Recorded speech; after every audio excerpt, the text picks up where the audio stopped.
So this is going to be a tutorial on uh, entity scanning, or also known as microlensing or E-ray, which is used by speedrunners to find Bastion remnants. So you may have noticed while watching some speedruns that what they do is they open their F3 debug screen and then they lower their FOV completely, like this. And then they sort of just look around. They look around and say, oh, there's a Bastion that way, oh, there's a Bastion that way, and in the very beginning, I was very confused about this. I was like, how do you know? How do they know? How do they know that there's a Bastion that way? How do they know that there's a Bastion this way? So I looked into it, and there was multiple videos on how to microlens or erase. The ones that I looked at were ones by K4, I'm pretty sure. And you may recognize this seed, you may not, but this is the world record seed by two-letter name. At the time that I am recording this, the world record is currently sub 10, which makes this not world record. So, of course, I do know where the Bastion is on this one, but the thing is, you can still find it. If I just walk away from it, I can show you how you can find a Bastion within a certain radius, and I can show you how. Rock. I'm struggling to type a Minecraft portal. Okay, so, somewhere I loaded. And just a little tip for the nether, just a little off-topic tip. Quake Pro, you may notice the nether fog, the most annoying thing in existence. If you use Quake Pro, you can see further in the nether fog out of the sides of your screen. Yeah, why? I have no idea. So, some things that you should know about the nether is that there's approximately 4 quadrants. 430, I believe, or 420 by 420 blocks. Quadrants. You maybe see speedrunners say negative, negative, positive, positive, or and such.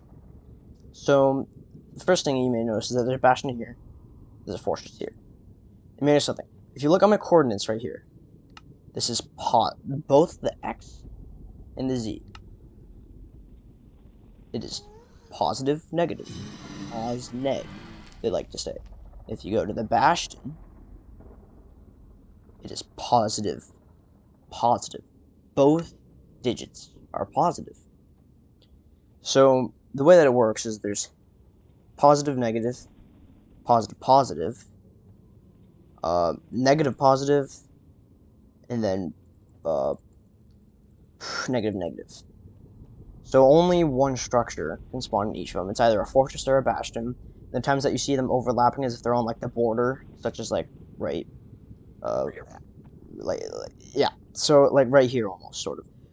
That's how these are so close together. That's how you can almost see them overlapping. So quadrant right here, quadrant right here, quadrant right there, quadrant right there. So the first thing you need to do when looking for bastions, this is the default. Entity distance 100.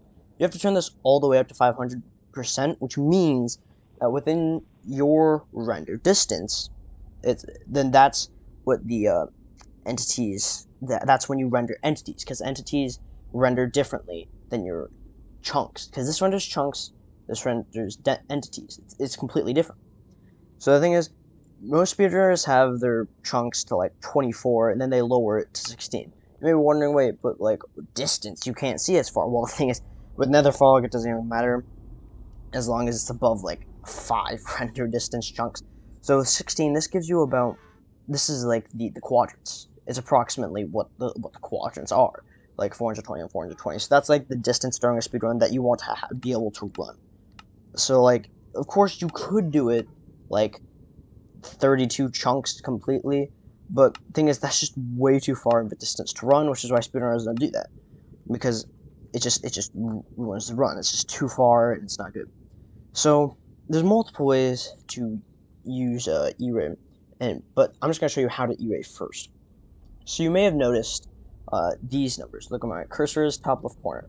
This is E. It says E and then 2 numbers, 16 and 142 at the moment. So these 2 numbers are very important. This number right here is the total number of entities in your rendered chunks.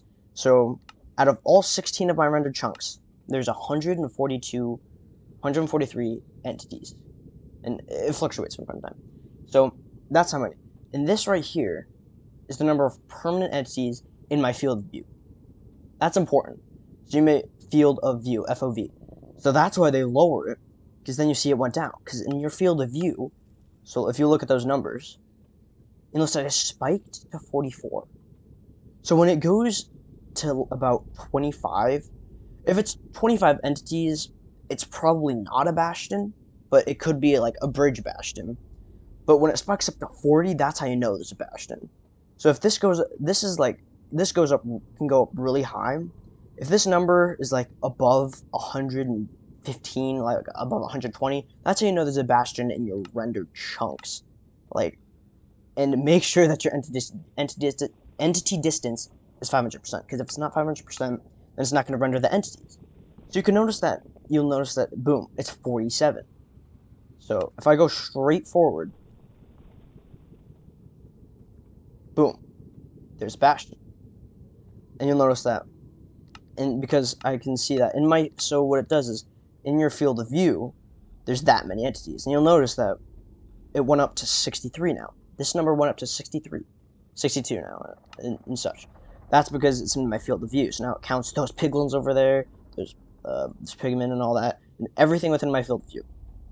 And then, but if I lower it, it's only the ones in my field of view. And it's nice to know, like, the approximate amount of entities in a bastion in the first place. So, treasure bastions and stables, stables and treasure bastions, those usually have the most amount of entities, because treasure has this big square right here, and this these upper ramparts. So those have a lot of piglins. So you'll notice that if I just look like straight down, there's like 55 in my field of view. Of course, there's some in the edges, but like there's a lot. But like I said before, bridge and has like the least amount of entities, which is why bridge is kind of slow. It has about like 25, maybe more. And then housing is kind of an in-between place. So I think that speedrunners do, for example, like I spawned down here. So say you just got into your world, you just got in, and of course you would be able to see that over there. But imagine like you're like really far away. You're just wondering where could it be? Because speedrunners usually go for the Bastion first, because it means fire res potions for helping against blazes, and pearls for navigation, which makes the Bastion the best choice. So if I lower my FOV, that's why like 25 isn't like the best. So like you'll look around, you'll want to see the highest number, and you'll notice that it spiked to 60, which means that there's a Bastion over there, which we just saw. And if you look around more, this is low. It's 9 or 10. There's not a Bastion over there. And then if you look over there, it's not a Bastion over there either. Only like 10 permanent entities in your field of view. And notice over here, also no entities. But the thing is, there are, for example, Crimson Forest. Those have a lot of entities, which can sometimes create fake bastions so that you can't see this. So something that's like helpful to do is like, say that like this was like a Crimson Forest. So you might suspect this could be a fake bastion, because there's a ton of hoglins, there's a ton of piglins, like it could be a fake bastion. So as you're running through, you could just pull up your F3 screen and see if the entities like stays like above like the amount, which is about like 40, since you're not like changing your FOV completely. But like if you run through the Crimson Forest and you get to the edge and it goes down to like 10 or 20 in this case or something, then that means that was probably a fake bastion. But that's not usually the case, because if there's a bastion, you'll be able to see it on the E radar, so we can see that there's a lot of entities in this direction. And then this can also be used to find a fortress, because quadrants that do not have structures like a fortress or a bastion are called dead quadrants, and those aren't unheard of, but still, if you E-ray or microlens, and you can find a quadrant that does not have a bastion, then that means there's probably a fortress.